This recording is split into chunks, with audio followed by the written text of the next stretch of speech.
We have some major Sacramento Kings updates. As we all know, the major discourse going around Kingsland right now surrounds De'Aaron Fox and his impending trade. And Monte McNair, we now have a better idea on the approach that the Sacramento Kings are taking to these trade talks, and specifically a couple of new suitors that have popped up over the past 12 hours or so, which makes this even more interesting because frankly, it is crucial that if De'Aaron Fox ends up getting traded ahead of this year's trade deadline, the Kings organize some sort of a bidding war. Make sure that one team doesn't think, hey, we're going to pull a fast one on Sacramento and then get De'Aaron Fox for less than what he's worth. So lots of stuff to dive into in this video. But before we do, folks, again, if you guys are a part of the 83% of our viewers that haven't hit the subscribe button just yet, and you want to stay up to date with everything going on with the Sacramento Kings team, make sure you guys hit that subscribe button because we're covering all the latest news regarding this entire De'Aaron Fox situation. But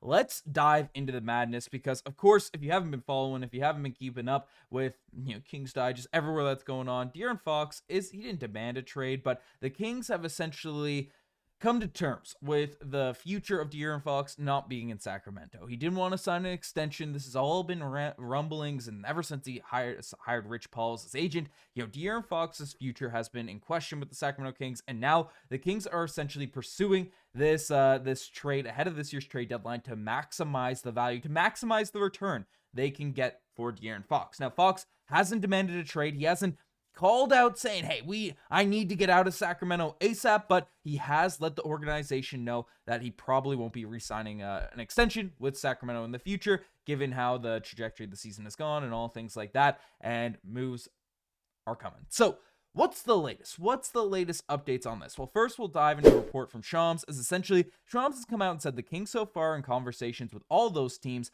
they've said that they want win now players. They also want draft capital as well. So this is an interesting report from Shams because when all this stuff started circulating, there was a lot of people questioning whether or not the Kings would try to essentially rebuild, tear it all down, and go for Cooper Flag, go in that direction, or given the fact that there are some phenomenal talents out here still on this roster, Sabonis, DeMar DeRozan, Keon Ellis has been emerging, Malik Monk, there are so many guys that are effective basketball players out here on this Kings team.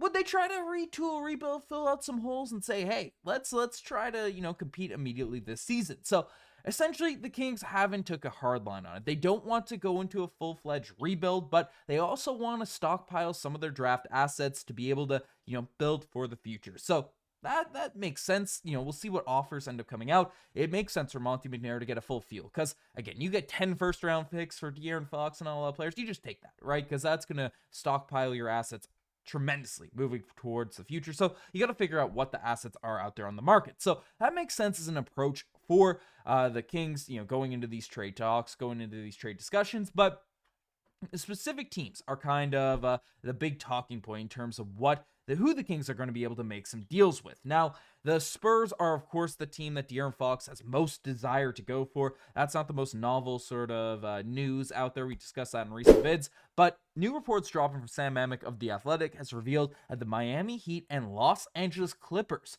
are frequently mentioned as destinations and suitors for De'Aaron Fox. Now, the Heat are a team that we've already discussed as well. De'Aaron Fox is pretty close to Bam Adebayo. They have that relationship. He even brought him up when talked about his future with the Sacramento Kings. Like, hey, Bam's already made a finals, already made a deep run.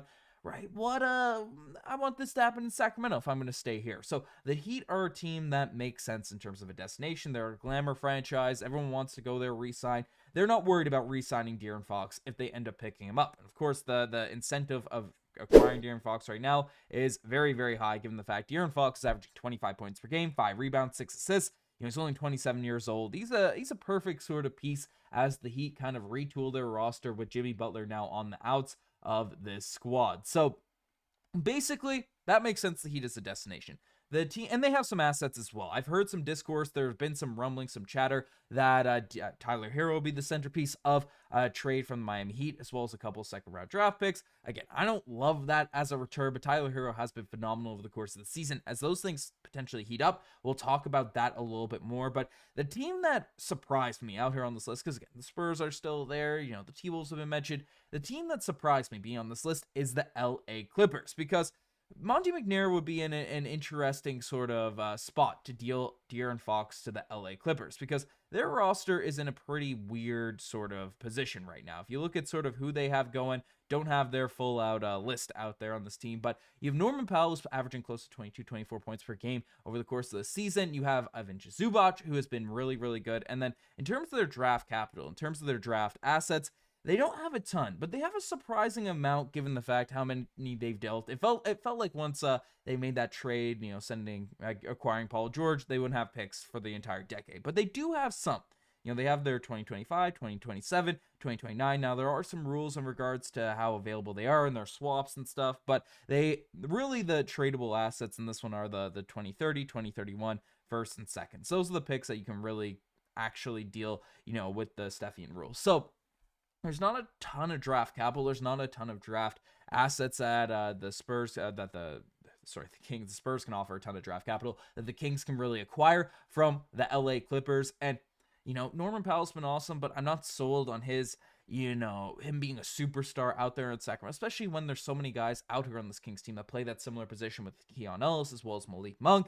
Not sold on him being the centerpiece. Again, Zubac is a guy that is a valuable guy out there in the NBA right now, but again, you have Sabonis. Why on earth are you that interested in Zubac? So even though the Clippers, they can put an interesting package together out there in a vacuum, a couple firsts, Norman Powell, Zubac, all these types of guys, I'm not that sold on that being the perfect fit for Sacramento. So that makes sense, but it does seem like, just given the vibes out there on the court, because the Kings did play a game last night and they lost to the Philadelphia 76ers 104-117. And this game, especially the ending, was just very disheartening. It just sucked to see, the with everything going on, all the trade rumblings, the trade chatter, especially with how the vibes started to really pick up over the past few weeks for Sacramento with bringing in Christie as the head coach. It just sucks. It sucks to see this, the Kings get slapped around by the Philadelphia 76ers. I mean, it wasn't a horrific game. De'Aaron Fox had 19 points, still put up some solid numbers. He doesn't, he's not throwing games out there. But, of course, the entire team looks a bit disengaged out there with everything that's been going on with the squad. And from start to finish, especially at the finish of this one, it just felt like things weren't right. And, our trade destination, Kings, in Kingsland is just, I saw someone on Reddit like in Sadnessville, sadness lad. Once this stuff gets out the bag, once the stuff, once you squeeze the toothpaste out the bottle, it's tough to put it back in. So while I don't want the Kings to come out and just sell away De'Aaron Fox for absolutely nothing, just do a, sell off of one of their best guys, get 30 cents on the dollar. It would suck to see this team really move forward in a direction with De'Aaron Fox and then just lose a ton of these games. So I don't know. It just sucks to see. Let me know what you guys think about all this in the comment section down below. You guys are the best to make this far. Subscribe to the channel if you guys haven't already. Anyways, I'm signing out. Cheers.